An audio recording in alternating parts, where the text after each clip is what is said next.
এই বর্তমান যে গভর্নমেন্ট আছে তার উপর কোনো বাইরের প্রেশার আছে কিনা, কোন অভ্যুত্থানের যে ম্যান্ডেট গুলো যেগুলো নিয়ে কাজ করার কথা এই সরকারের, সেই দাবি দাওয়াগুলো কিন্তু চাপা পড়ে যাচ্ছে।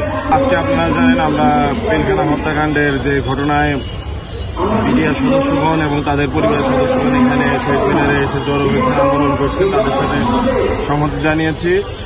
এখানে শুধু আজকে নয়, আমি এই পিলখানা হত্যাকাণ্ডের ঘটনায় যারা মিডিয়ার সদস্যগণ এবং তাদের পরিবারের সদস্যগণ আছে তাদের সাথে আমি বরাবরই ছিলাম এবং তারই ধারাবাহিকতায় আজকে তারা আন্দোলন নেমেছেন। এটি পূর্ব নির্ধারিত ছিল এবং পূর্ব ঘোষিত ছিল।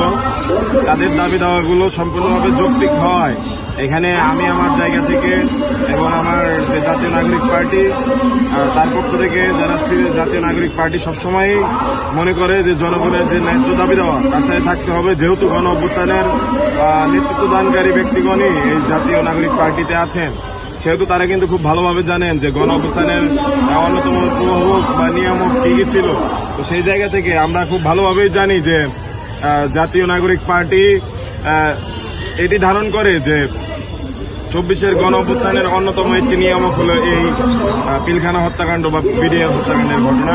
তো সেই জায়গা থেকে আমরা মনে করি যে তাদের যে ন্যায্য দাবি দেওয়া সেটি অতি দ্রুত এই গণ অভ্যুত্থানের যে সরকার তার বাস্তবায়ন করা উচিত এবং যারা ক্ষতিগ্রস্ত হয়েছে তাদের পাশে দাঁড়ানো উচিত।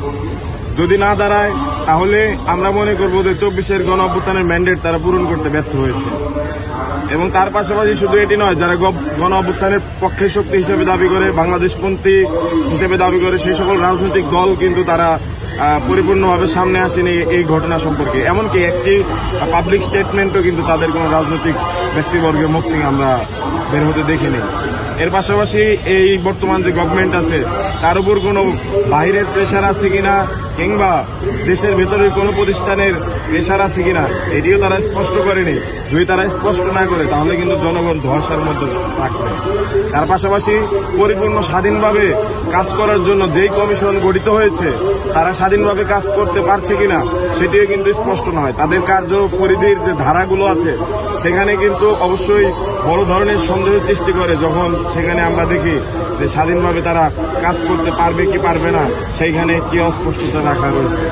তো সেই জায়গা থেকে বিডিআর পরিবার এবং তাদের সদস্যদের যে আন্দোলন, এই আন্দোলন পরিপূর্ণভাবে যৌক্তিক এবং যতদিন যৌক্তিক পথে থাকবে ততদিন আমরা থাকবো। আমরা আমাদের জায়গা থেকে বিভিন্ন সময়ে বিভিন্ন প্রতিষ্ঠানের দায়িত্বপ্রাপ্ত ব্যক্তিদেরকে বিভিন্ন ধরনের কথা বলতে শুনেছি এবং পিলখানা হত্যাকাণ্ডের এই ঘটনায় সরকার যে উদ্যোগ নিচ্ছে সেখানে কিন্তু ইফ বাট ছাড়াই ফুল স্টপের ঘোষণা দেওয়া হয়েছে।